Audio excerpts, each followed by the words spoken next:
Bos, naik turunnya kondisi suatu usaha memang nggak bisa dihindari dan bakal dialami oleh siapapun. Bisnis kembang kempis yang bikin miris juga dialami oleh Aji Krishna, seorang pengusaha souvenir konveksi asal Bali. Tapi kondisi sulit justru memaksanya berpikir kreatif agar bisa bertahan. Alhasil, Aji Krishna memutuskan untuk mengembangkan usaha lainnya dengan memproduksi oleh-oleh kesayangan wisatawan yang datang ke Pulau Dewata. Nah, yang udah mondar-mandir ke Bali pasti tahu nih bos, pai susu. Gak disangka nih bos, si mungil inilah yang akhirnya menjadi penyelamat dan muncul sebagai primadona baru di bisnis Aji Krishna. Mau tahu kisah sukses saya? Tahu nggak? Pai susu Aji itu omsetnya 3,5 M di masa pandemi. Belum lagi Krishna. Krishna berapa omsetnya? Mau tahu? Pokoknya ikuti di Cuan Bos.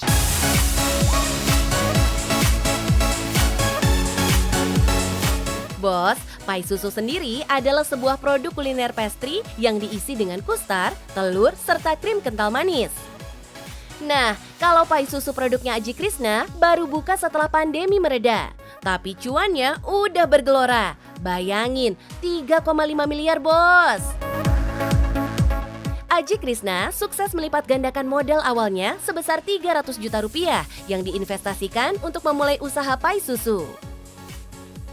Loh, ternyata penjualannya bagus. Kita jualan online.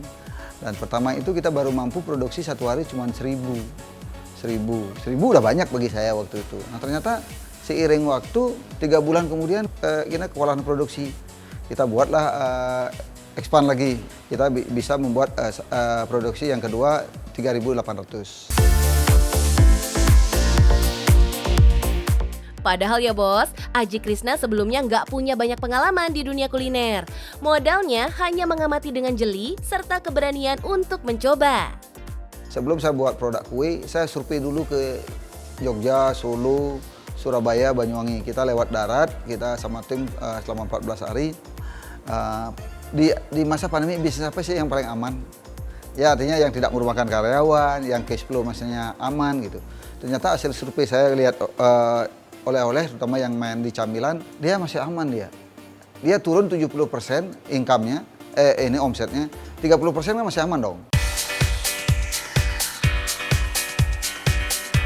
Hasil pengamatan Aji Krishna ternyata memang nggak salah bos. Kini produksi pai susu Krishna sudah mencapai 90.000 buah perharinya. Itu pun sebenarnya masih belum memenuhi permintaan pasar bos.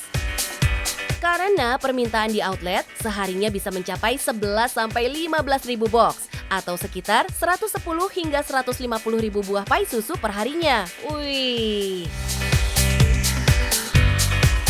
Produksi sebanyak itu membuat Aji Krishna menghabiskan sekitar 10.000 butir telur dalam satu hari.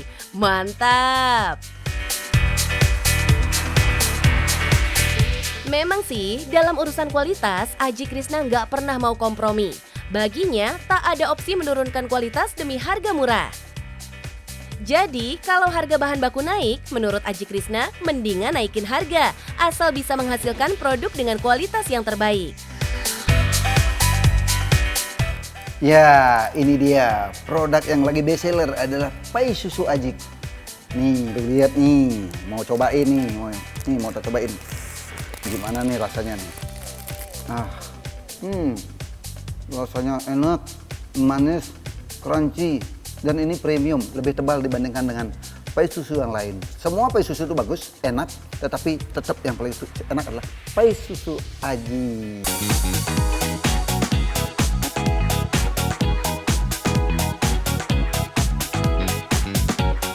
Oh iya, siapa tahu ada yang minat. Siapin aja duitnya, mulai dari Rp35.000 untuk mendapatkan sekotak pai susu ini.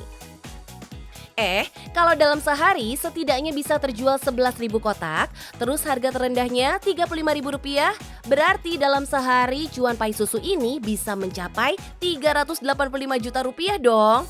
Weleh-weleh per hari tuh bos, bukan per bulan.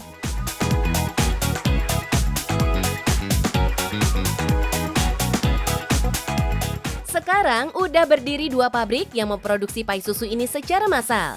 Dan uniknya, Aji Krishna sengaja tetap memberdayakan tenaga manusia dalam proses produksinya. Alasannya, Aji Krishna yang nggak punya kesempatan mengecap pendidikan tinggi hingga kesulitan mencari kerja, bertekad membuka peluang kerja seluas-luasnya pada masyarakat Bali. Termasuk diantaranya 20 orang karyawan penyandang disabilitas. Saya waktu itu hanya mencoba dan saya juga karena peduli kan.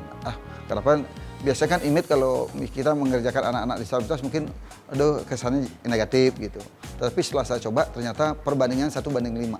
Artinya kalau orang normal 5 orang, kalau dia 1 orang. Karena kan sedikit bicara, banyak bekerja dia. Iya, karena dia merasa ada kekurangan, pasti dia akan lebih banyak bekerja, fokus dia bekerja. Pokoknya di pabrik kue, utamakan kalau bisa 50%, minimal 30% dari anak-anak disabilitas.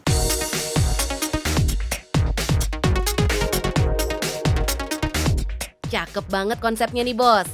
Apalagi beliau memang dikenal punya jiwa sosial yang tinggi.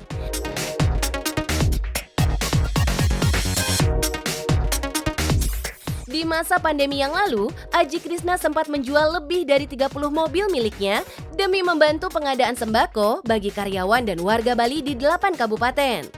Sifat dermawan ini muncul dari pengalaman di masa kecil yang hidup serba terbatas. Ia bahkan pernah bekerja sebagai pencuci mobil demi bisa bertahan hidup. Optimis dan berpikiran positif merupakan kunci utama Aji Krishna untuk melewati semua masalah. Bom 1 kita sempat merasakan berat juga sebelum punya Krishna waktu itu, masih konveksi. Tetapi setelah kita jalani, ternyata di pertengahan kita dapat order yang begitu banyak. Ternyata kalau kita betul-betul kita maknai dengan positif, saya yakin apapun yang kita dikasih, cobaan apapun yang kita alami, kalau kita bisa berpikir positif, ambil hikmahnya, saya yakin itu akan bisa jadi positif. Saya berani bilang, saya berani katakan sekarang ini adalah pandemi membawa berkah. Karena kenapa? Saya banyak inovasi.